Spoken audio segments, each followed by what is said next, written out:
Tahimik lang ang buong bahay na bumaba ako ng hagdan. Naroon si Daddy sa sala, hawak ang ilang papel habang nakaupo sa sofa. Ramdam ko pa lang ang tingin niya, mabigat na yung sasabihin niya. Pinadala ko na kay Jacob yung annulment papers na pinirmahan mo kanina.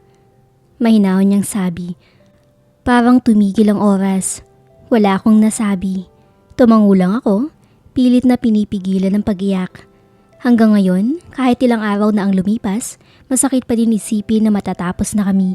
Ang akala kong habang buhay, mauuwi din pala sa wala. Doon muna ako sa kwarto ko, Dad. Mahina kong sabi bago ako tuluyang umakyat. Hindi ko na hinintay kung may sasabihin pa siya. Pagpasok ko sa kwarto, agad ko naramdaman yung bigat ng lahat. Pagkasara ng pinto, bumuhos na naman ng mga luhang pinipigilan ko buong araw. Pinunasan ko agad, sabay mapaklang tawa. Nakakapagod na. Bulong ko. Walang araw na hindi ako umiiyak dahil sa kanya. Ilang oras ang lumipas. Tahimik akong nakahiga hanggang sa madinig ko ang boses ni Daddy mula sa sala na galit. Malakas, puno ng inis. Anong kalokohan yan? At anong pumapasok sa kukote ni Jacob at ayaw pirmahan ng annulment papers? Napabangon ako at dahan-dahang sumilip mula sa hagdan. Nakita ko si Daddy, kausap si attorney. Kita sa mukha nilang pareho ang frustration. I'm sorry, sir. Sabi ni attorney. Ilang beses ko na siya pinuntahan. Pero ayaw niya pa din pumirma. Kahit kailan talaga, wala namang ginawang tama yang si Jacob. Ano bang gusto niya mangyari ngayon? Singhal ni Daddy. Humingi ng malalim ang attorney bago sumagot. Hindi daw niya pipirmahan hanggat hindi si Ma'am Hana mismo ang magpapakita sa kanya. Napatakip ako ng bibig, pigilang hikbi. Bakit, Jacob? Bakit gusto mo pa akong makita? Na-realize mo na bang hindi mo kaya na wala ako? Na mahal mo pa din ako? Pero agad ako nakarinig ang mahinang tinig ng katinuan ko.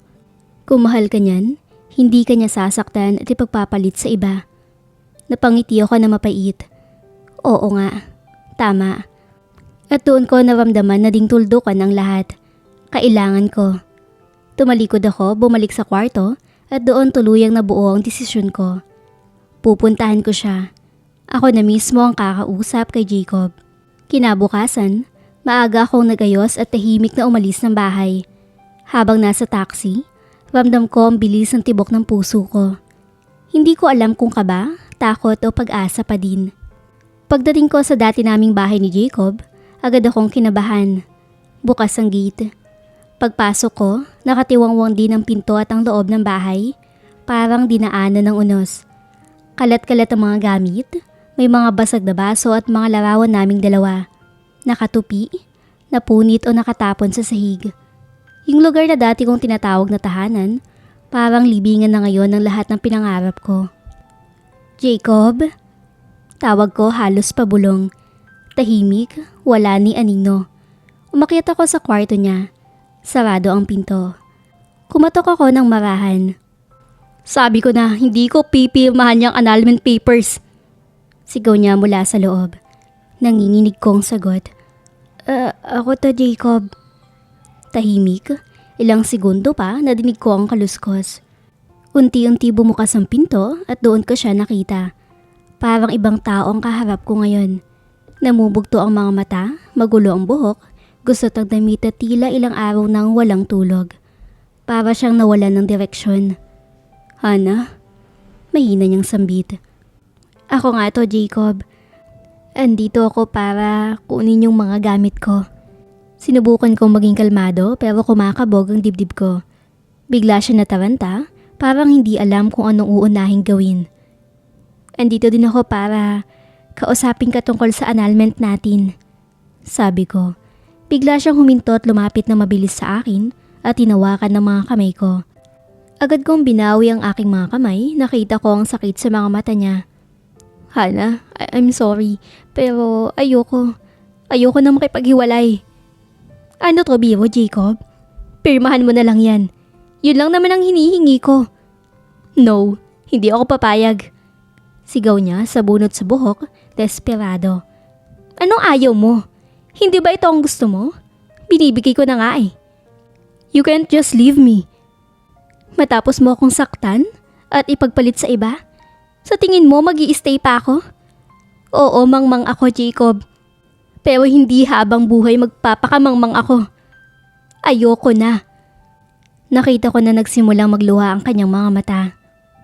Alam ko malaki ang kasalanan ko. Pero Hana, wag naman. Mahal mo si Ashley, di ba? Putol ko. Kaya bakit ayaw mo pa akong pakawalan? Magkasama na kayo, kaya hayaan mo na din ako.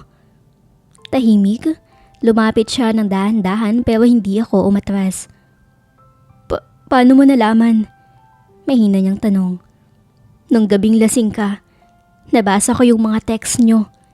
Napayuko siya, di makatingin. I can explain. Explain? Na pinagkakaisahan niyo ko habang nasa tabi mo pa ako? Tumulo ang aking mga luha na kanina ko pa pinipigilan. Ang sama mo, Jacob. Ang sama-sama mo. Nagkakasakitan na tayo, Jacob. Tama na, please. Pagbabayaran ko lahat ng ginawa ko, pero hindi kita kayang pakawalan, Hana. Jacob, hindi mo ba talaga maintindihan? I'll surrender to the police. Iiwan ko si Ashley. Gagawin ko lahat, huwag mo lang akong iwan, please. Just one more chance. Chance? Ilang beses na, Jacob. Ilang beses na, pero sinayang mo. I need you, Hana. Kailangan mo ko? Para saktan ulit ako? It's not like that. Ano? He froze. No words came out. Only silence filled the space between us. Heavy, suffocating, painful. Hindi ko din alam, pero ayokong umalis ka. You don't even know yourself, Jacob. You don't even know what you feel. You don't love me at least. Not in the way I deserve. My voice cracked, tears burning in my eyes. So, why should I stay in a relationship where I'm the only one fighting? He looked at me then with the same gaze that used to make me believe in forever. But this time, it's just hurt. You can do whatever you want, he said quietly, his tone steady but eyes desperate. But I won't agree to the breakup. I don't know why yet. But when I finally figure it out, he paused, his jaw tightening. You'll be the first to know. Pagkatapos nun, tumalikod siya at isinara ang pinto ng kwarto. Kinatok ko siya ng ilang beses pero wala pa ding sagot. Tahimik lang sa loob, wala ni isang kaluskos ni isang boses. Parang pati mga pader ng bahay na to, pagod na ding makinig sa aming dalawa. Huminga ako ng malalim, pilit pinapakalma ang dibdib kong parang sasabog na sa bigat ng lahat. Wala na akong magagawa. Kaya dahan-dahan kong kinuha ang mga natitira kong gamit. Mga damit, ilang litrato at mga alaala na sana'y maiiwan ko na lang dito. Paglabas ko ng bahay, napahinto ako sa tapat ng gate. Ang bahay na minsan kong tinawag na tahanan, ngayon ay parang kulungan na lang ng mga alaala na gusto ko nang kalimutan. Bumagsak ang luha ko bago pa ako makasakay ng taxi. Habang umaandar ang sasakyan, tanaw ko pa din ang bahay ni Jacob sa salamin. Para bang bawat metro palayo, may piraso sa akin na naiiwan doon. Nagising ako sa malalakas na katok na parang gustong gibain ang pinto. Saglit po! Sigaw ko habang nagmamadaling tumayo. Pagbukas ko ng pinto, halos mapaatras ako na makita si Dad. Nakakundot ang noo, halatang galit at nag-aalala. Dad, anong ginagawa niyo dito? Tanong ko kinakabahan. Hindi na siya nagsalita agad. Ramdam ko ang bigat ng titig niya bago siya sumabog. Bakit ka naman pumunta sa bahay ninyo ni Jacob nang hindi nagpapaalam? Sigaw niya, halatang pigil ang emosyon. Paano kung ano na naman ang ginawa sa'yo ng lalaking yon? Napalunok ako. Hindi ko alam kung paano ko sasabihin nang hindi siya lalong magalit. Pinilit ko lang po siyang pirmahan yung kontrata, Dad. Narinig ko kasing ayaw niya pumirma. Mahinahan kong sagot, halos pabulong. Napailing si Dad at napabuntong hininga. Anak naman. Sabi niya, mas malambing na ngayon pero ramdam pa din ang pag-aalala. Ako na ang bahala doon. Bakit ka kumikilos na hindi nagsasabi? I'm your father, Hana. I should be the one protecting you. Pero hindi ko yun nagawa noon. Hindi ko naprotektahan ang anak kong sinasaktan na pala ng asawa niya. Namasa ang mga mata niya. I feel useless, kaya please, hayaan mo naman ako ngayon. Ako naman ang kikilos para maprotektahan ka. Hindi ko napigilan ang luha ko. I'm sorry, Dad. Akala ko kasi kaya ko mag-isa. Pero I guess I can't. Sabi ko habang pinipigil ang higpi. Yumakap siya sa akin na mahigpit. Ramdam ko ang init ng yakap niya. Isang yakap ng ama na matagal kong hinanap. Pero naputol iyon nang biglang bumukas ang pinto at pumasok si attorney. Habol-habol ang hininga. Attorney, anong nangyayari? Tanong ni Dad. Sir, ma'am, nasa presinto po ang asawa ni Ma'am Hana. Mukhang isinuko na niya ang sarili niya sa pulis. Sabi niya, pagbabayaran daw niya lahat ng kasalanan niya. Parang biglang bumilis ang tibok ng puso ko. Hindi ko akalaing tototohanin ni Jacob ang sinabi niyang yon. What the? Bilisan mo, pupunta tayo ngayon sa presinto. Utos ni Dad sabay kuha ng susi ng sasakyan. Lutang akong sumunod sa kanila, pero bago pa ako makapasok ng kotse, pinigilan na ako ni Dad. Hindi ka sasama, Hana. Dito ka lang. Pero Dad, kailangan ko makita si Jacob. Desperada akong sabi. I said no. Bumalik ka sa loob. Huminga ako ng malalim, pilit na pinapakalma ang sarili. Please, Dad. Gusto ko lang siya makita. Isa lang, please. Napahawak siya sa sentido, halatang napipikon at nalilito. Fine, sabi niya sa wakas. Pero sa isang kondisyon. Ano yun, Dad? Pagkatapos nito, pupunta ka ng Amerika. Doon ka na maninirahan. Parang biglang huminto ang mundo ko. Pero Dad, bakit kailangan pa akong paalisin? Para tuluyan ka nang makalayo kay Jacob. You will accept it or not? Tumingin ako sa kanya at kahit ang puso ko ay gustong sumigaw ng hindi, iba ang lumabas sa bibig ko. I'll do it. Pagdating namin sa presinto, agad ko nakita si Jacob. Nakaupo sa bangko, nakaposas at nakayuko. Nilapitan ko siya agad. Tulog siya, lasing pa yata. Jacob? Gising. Tinapik-tapik ko siya. Unti-unti siya nag-angat ng ulo at ngumiti. Pero halatang wala sa sarili. Hana? Ikaw ba yan? Amoy alak siya. Jacob, ano ba to? Bakit ka naglasing ng ganitong oras? Tanong ko habang hinahawi ang buhok niyang mahaba na ngayon. Naalala ko pa kung gaano siya ka-conscious sa buhok niya noon. Lagi siyang nagpapagupit. Pero ngayon, parang wala na siyang pakialam. I'm not drunk. Sabay tawa ng mahina. Napailing ako. Lasing ka nga.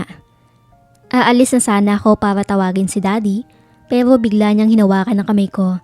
Mahigpit, parang takot akong mawala. Saan ka pupunta? Tanong niya parang batang nawawala. Kay Dad. Kakausapin ko lang siya. He tightened his grip on my hands, his voice trembling. Don't you just try to separate us again? I sighed and slowly sat beside him, watching the way his shoulders slump. How tired and broken he looked. His eyes were dull, so different from the man I used to know. Why are you even here, Jacob? I asked quietly. He let out a weak laugh, though there was no joy in it. Didn't I tell you? I'm paying for everything I did to you. Every mistake, every sin. Something inside me ached at his words. A painful mix of pity and anger twisting in my chest. Before I could say anything back, I heard a familiar voice call my name. Hana. It was Dad. Paglapit niya sa amin, ramdam ko agad ang tensyon na magtagpo ang mga mata nila ni Jacob. Tara na, uuwi na tayo. Sabi ni Dad. Pero Dad, si Jacob. He wants to be in jail, so let him be. Hayaan mong pagbayaran niya ang mga kasalanan niya. Let him learn on his own. Pero Dad, pwede namang hindi umabot sa ganito. Makikipaghiwalay na nga ako. Kaya wag mo na siyang ipakulong. Halos sumigaw ako, nanginginig ang boses. Pero bago pa makasagot si Dad, biglang nasalita si Jacob. Yan ang wag mong gagawin, Hana. Napatingin kami pareho ni Dad sa kanya. What are you saying, Jacob? Singhal ni Dad. Ayaw na sa'yo ng anak ko. Sinasaktan mo lang siya. Bakit ang selfish mo? Jacob was silent at first, eyes fixed on the floor. Then slowly he looked up first at Dad, then at me. I'm confused about what I feel, sir, he admitted, his voice low and unsteady. I won't deny that. But one thing I'm sure of right now, I don't want to lose Hannah. He turned fully to me, then his gaze soft but desperate. Because I once finally figured it out, what my heart really wants. It might already be too late. You might already be gone. Natigilan si Dad, pati ako. Please, he whispered, almost breaking. His voice trembled, eyes glazy with tears. Please just give me another chance. Once I paid for everything I've done. Once I made things right. He paused, taking a shaky breath before looking at us both. Please, sir. Hannah, give me one more chance. Wala akong nasabi. Parang biglang naging mabigat ang paligid. Gusto kong sumigaw, gusto kong umiyak, pero walang lumalabas. Lumapit ang isang pulis. Sir, andito na po yung attorney nyo. Jacob smiled faintly. I know who is that. Tumingin siya ulit sa akin at sa kabila ng lahat, ngumiti pa din siya. I guess it's time, he said softly, a faint, broken smile tugging at his lips. It's time for me to pay for everything I've done, Hannah. He looked at me one last time, eyes filled with regret and something I could not quite name. See you soon, my wife. At bago siya tuluyang ilayo ng mga pulis, nagtagpo ang mga mata namin sa huling pagkakataon. Pare, why are you doing here? Davy's voice echoed through the station the moment he saw me. His brows were furrowed and he looked like he was ready to punch me. I just heard na kusa mong ipinakulong ang sarili mo. Are you insane? He was with my attorney, both looking worried and pissed. We will get you out of here, David said firmly. Bro, what's your reason for this? You told me you didn't even love her. Then why are you doing this? He said, disbelief written all over his face. I even heard gusto na makipag-iwalay ng asawa mo. But you refuse. Seriously, man, what's happening to you? I let out a shaky sigh, trying to calm the storm inside me. I don't have any right words, David. All I know, I don't want to lose her. Not now. My God, bro! He snapped, facing in front of me.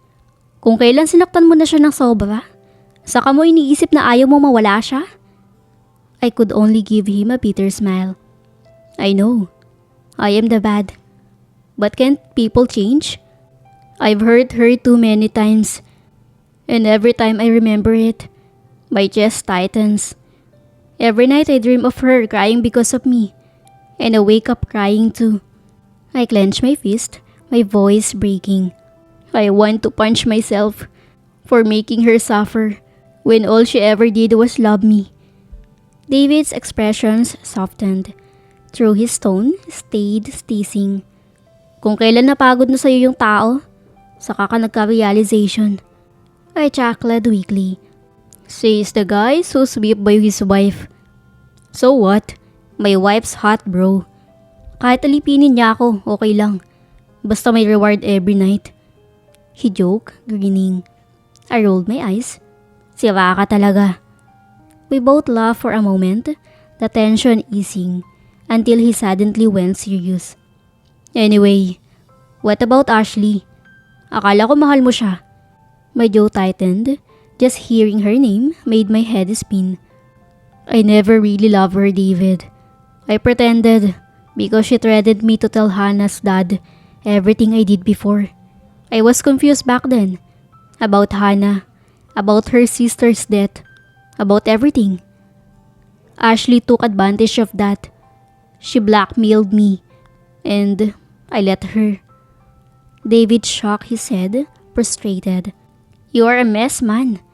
But you know what I think? You really love Hannah. You're just too proud to admit it before. Especially after everything you did to her. I stared at the floor, feeling the weight of his words. Maybe you're right. I don't know, but that's what I'm trying to figure out. How will you figure that out if you are behind bars? David snapped. Come on bro, stop this. Let's get you out of here and... I cut him off. No David, I mean it. I need this. I need to face everything. To become someone worthy for her. Once I get out, I'll make things right. But first, I have to pay for what I've done. Relax bro, he said between laughs. But seriously, I'm proud of you. I never thought maririnig ko sa'yo tong mga salitang to. His voice softened. Just make it right this time, okay? Don't waste the next chance you get. Kasi swear, ako na mismo ang susuntok sa'yo pag sinaktan mo ulit si Hana. I smiled faintly, even as something heavy twisted in my chest. Your wife suffered too much, Jacob. He added, this time more serious. Please remember that. I didn't answer. I just nodded, feeling that familiar ache in my chest. Guilt, regret, and a faint, desperate hope that maybe someday, I could finally be the man she deserved. You suffered too much because of me, Hana. I'm sorry. Nagising na lang ako ngayong umaga at tila hinahaluka yung tiyan ko kaya naman mabilis ako nagpunta sa lababo at doon dumuwal. Kanina pa ako suka ng hindi ko malamang dahilan, nangihinang bumalik ako sa kama. Ano bang nangyayari sa akin? Nabaling ang atensyon ko sa tumutunog kong cellphone at doon ko nakita ang unknown number na caller. Hindi ko ito sinagot sa pagkakaakalang scammer lang ito. Ngunit hindi ito tumigil sa kakawing kahit ilang beses ko nang pinatayan kaya napagdesisyonan ko nang sagutin. Hello? Sabi ko sa kabilang linya pero walang sumasagot. Sabi na scammer to eh. Hello? Kung hindi mo sasagutin, ibababa ko. Hana? Yun lang ang sabi nito sa kabilang linya pero alam na alam ko kung sino ito. Jacob? Yes, it's me, my wife. Wife. May hindi ako mapaliwanag na nararamdaman tuwing tinatawag niya ako niyan. Anong kailangan mo? Sabi ko at pilit pinipigil ang sarili na hindi kabahan. Nothing. I just want to hear your voice bago ako tuluyang pumasok sa kulungan. And I want to say sorry. Hindi ako magsasawang humingi ng tawad sa Hana. Kaninong cellphone ka nakigamit? Ba't iba yung number mo? Segue kong tanong dahil hindi ako naging prepared sa sinabi niya. Kay David. Kaibigan ko, dinalaw niya kasi ako ngayon bago ako tuluyang makulong. Jacob, you know hindi mo naman kailangang gawin yan. Napatawad na kita sa mga nagawa mong kasalanan at okay na ako doon. Huwag mo nang ituloy yan, besides, maghihiwalay na din naman tayo. Kahit nasasaktan sa huling sinabi ko, ay pinilit kong maging okay. Kahit na sinabi kong pinatawad ko na siya, ay hindi pa din magbabago ang isip kong hiwalayan siya. Mahal ko pa din si Jacob. Hindi yun basta-basta mawawala, pero sa tingin ko, annulment muna ang magiging tuldok sa mga paghihirap namin. No! Ilang beses ko nang sinabi sa Hana na hindi ako makakapayag na makipaghiwalay ka sa akin. I will make it up to you and make things right again, so please, wag ka munang sumuko. Nagmamakaawang sabi nito. Naguguluhan man sa mga inaakto niya ngayon, ay hindi na ako magpapadaig sa sinasabi ng puso ko. Dadalawin kita bukas, dala yung annulment papers para pirmahan mo na. Malamig kong sabi. Hana, no please, wag. Don't give up on me please. I'm sorry Jacob pero... Sumusuko na ang puso kong matagal lang napagod. Sabi ko at pinutol na ang linya na walang pasabi. Hindi ko na malayang lumuluhan na pala ako, kaya agad kong pinunasan ito. Naramdaman ko na namang tila umiikot ang tiyan ko kaya agad akong pumunta sa banyo para sumuka. I'm sorry Hana, kung ngayon lang kita na-contact naging busy kasi ako sa business namin. Sabi ni Alvin. Bumisita ito sa bahay pero nagkataong ngayon ako pupunta sa presinto para papirmahan si Jacob sa annulment papers. Ano ka ba Alvin? Okay lang no? Di mo naman ako responsibilidad. Sabi ko at medyo tumawa. Nakita ko namang biglang lumungkot ang itsura nito. Oh, bakit anong problema at nakasimangot ka dyan? Sabi ko at tipid siyang ngumiti sa akin. I guess you can be fine without me, Hana. Ha? Anong ibig mong sabihin? Pinapapunta ako ni Dad sa isang branch ng company namin sa Europe. Para ako na ang mag-handle nun. I'll be staying there for good. Bigla nitong sabi na siyang ikinagulat ko. Talaga? Congrats! Balungkot na sabi ko. And I want you to come with me, Hana, kung gusto mo. Nagulat ako sa biglang pag-aya ni Alvin. Hindi agad ako nakasagot sa kanya dahil sa sobrang pagkabigla. You don't need to answer right away, Hana. Pero I'm giving you 2 weeks para makapag-isip. Pero kasi Alvin, pinutol niya ang sinasabi ko. Pag-isipan mo muna, Hana. I'm giving you 2 weeks para mag-isip. Malungkot na sabi ni Alvin. I'm sorry, Alvin, pero hindi ako makakasama. Makakahanap ka din ng babaeng magmamahal sa'yo ng buo at hindi ako yon. Yan sana ang gusto kong sabihin kay Alvin ngayon, pero mukhang nakakaramdam na ito kaya't pinigilan ako. Sige, Hana. Kailangan ko na din kasing bumalik sa office eh. Sabi niya tumayo na.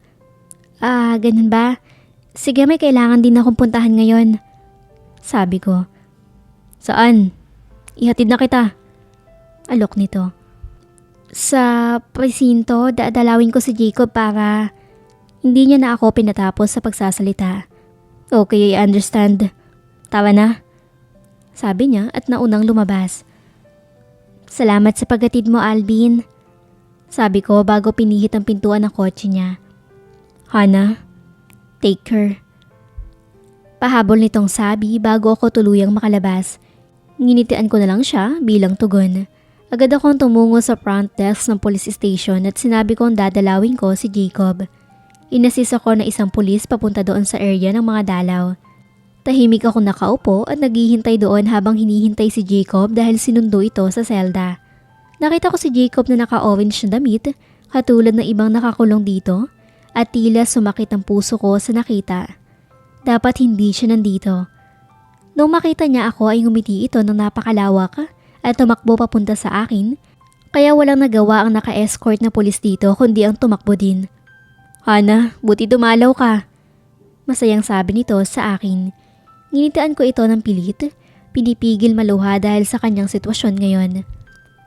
Bakit ba napaka-emosyonal ko ngayon? Kumain ka na ba? Sinong kasama mo papunta dito? Sunod-sunod niyang tanong. Kailan pa naging madaldal ang isang to? Hindi naman siya ganito sa akin dati.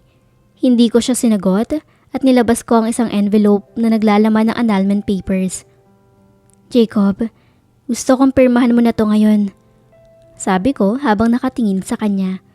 Kumunot ang mga noon nito at hindi makapaniwalang tumingin sa akin. Hana, di ba sabi ko sa'yo hindi ako pipirma dyan? You can't understand me. Naiinis na sabi nito. Ikaw ang hindi makaintindi, Jacob. Ang selfish mo. Bakit hindi mo na lang ako pabayaan? Ito na nga binibigay ko na ang gusto mong paghihiwalay. Naiinis ko ding sabi. Dati gusto ko makipaghiwalay sa'yo, but not now. Lalo na ngayong may hindi ako mapaliwanag na nararamdaman sa'yo. Damn it. Mahina ang pagkakasabi nito sa huling sabi niya, ngunit malinaw pa din ito sa aking pandinig. Nagkunwari akong hindi ko yun nadinig at tiningnan ko siya.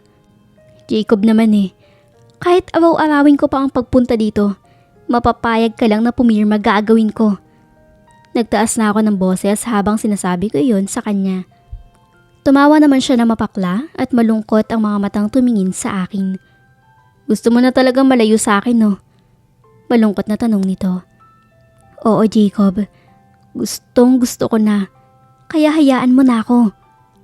I'm sorry, wife, pero it will not happen. Matigas na sabi niya sa akin, ngunit ang mga mata ay may bakas pa rin na lungkot. Hindi makapaniwalang tumingin ako sa kanya. Nababaliw ka na, Jacob. Nag-hysterical kong sabi at tumayo para iwan siya, ngunit ilang hakbang pa lang ay tila nahilo ako ng dilim ang paningin. Unti-unting dumidilim ang paningin ko habang tuluyan ng kainin ng dilim, pero bago ako tuluyang mawala ng malay, ay may narinig akong isang nag-aalalang sumigaw. Hana! Nagising ako sa isang puro puting kwarto. Nasaan ako? Hana, thank God you're awake. Tinignan ko kung sino ang nagmamayari ng boses, ay nakita ko si Jacob na nasa tabi ko. Anong nangyari? Nasa presinto pa din ba ako? Naimatay ka kanina. And yes, nandito ka pa din sa presinto. Sa klinik nila. Sagot naman nito. Kailangan ko nang umalis. Sabi ko at akmang tatayo na nang pigilan niya ako. No, sabi ng doktor dito ka muna. At may ipapagawa daw siya sa'yo para makasigurado. Sabi nito. Makasigurado saan? Nagtatakang tanong ko. That you are pregnant. Tila kinakabahang sabi nito. Parang nabuhusan ako ng malamig na tubig sa sinabi niya. Nagsimulang manginig ang aking mga kamay. No, it can't be happening. Huwag ngayon. Kinakabahang sinabi ko. What are you saying? Hindi mo ba tanggap ang bata? Hana, you are carrying my child. Hindi pa naman siguradong buntis ako eh. Tama, hindi pa yun sure. Pagpapakalma ko sa sarili ko. Naramdaman kong hinawakan niya ako sa dalawang balikat at iniharap sa kanya. Nakita ko ang pamumula ng mga mata niya na nagbabadyang lumuha. Hana, anong nangyayari sa'yo? It's our child kaya ba't parang ayaw mo magkaanak sa akin? You're hurting my feelings. Tila pabulong na sabi ni Jacob sa mga huling sinabi nito.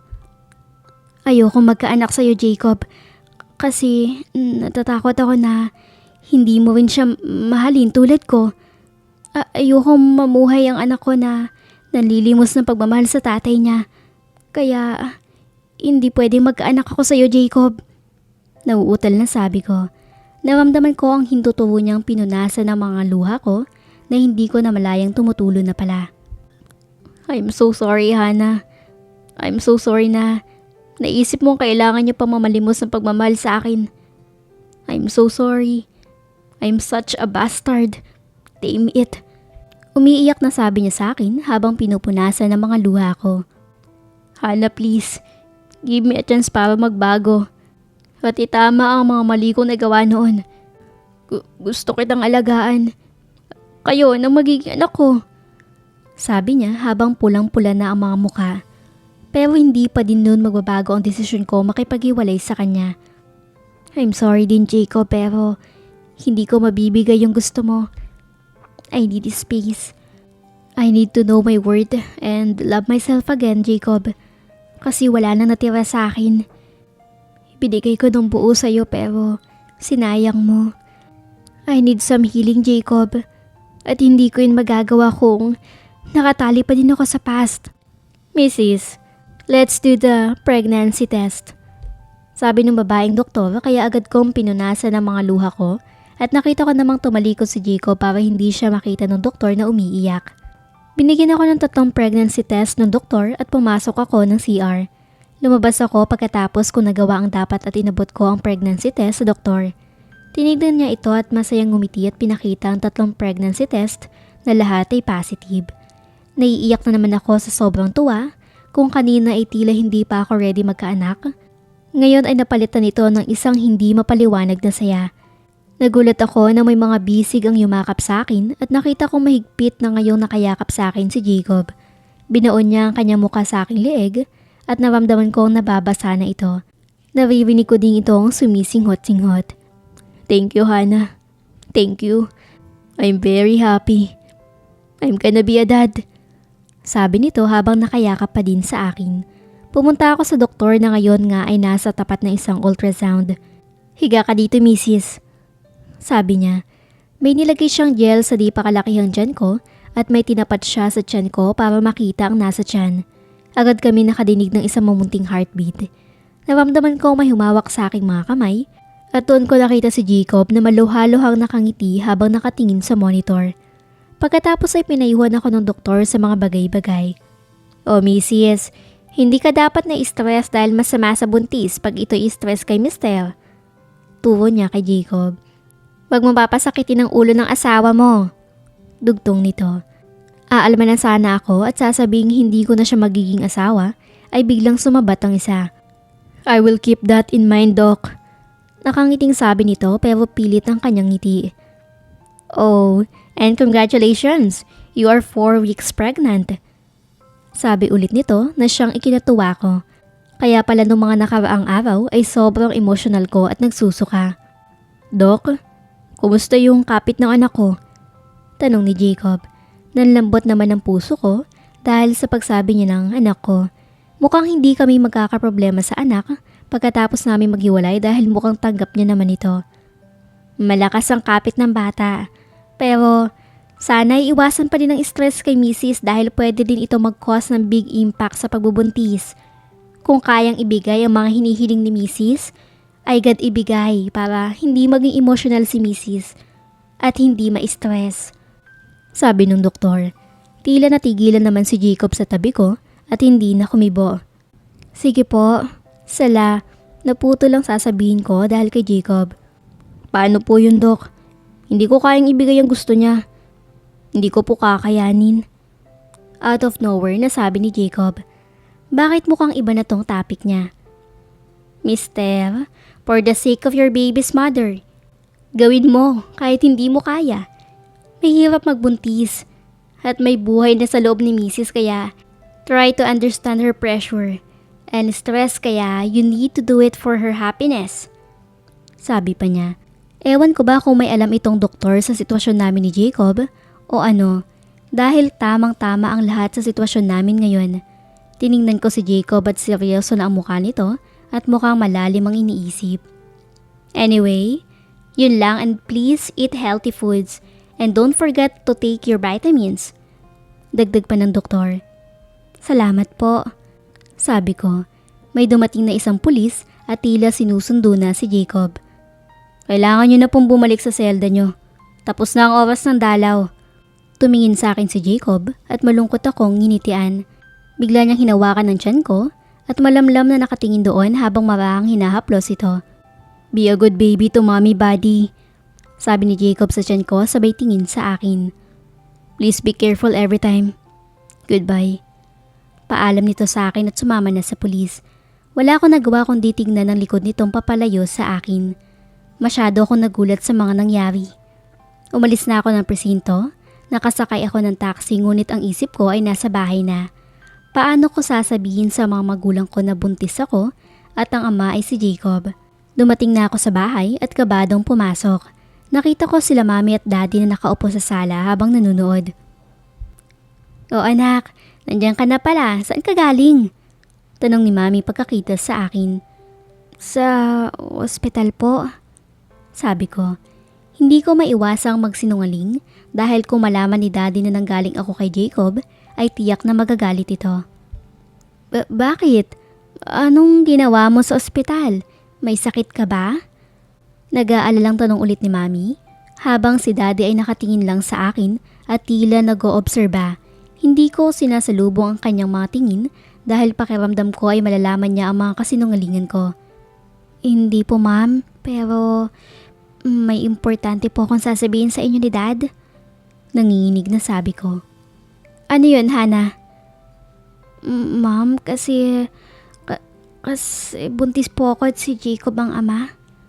Sabi ko. Wala akong nadinig na reaksyon.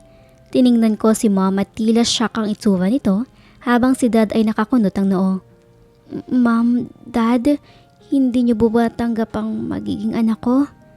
Natatakot na tanong ko. Of course, tanggap namin yan.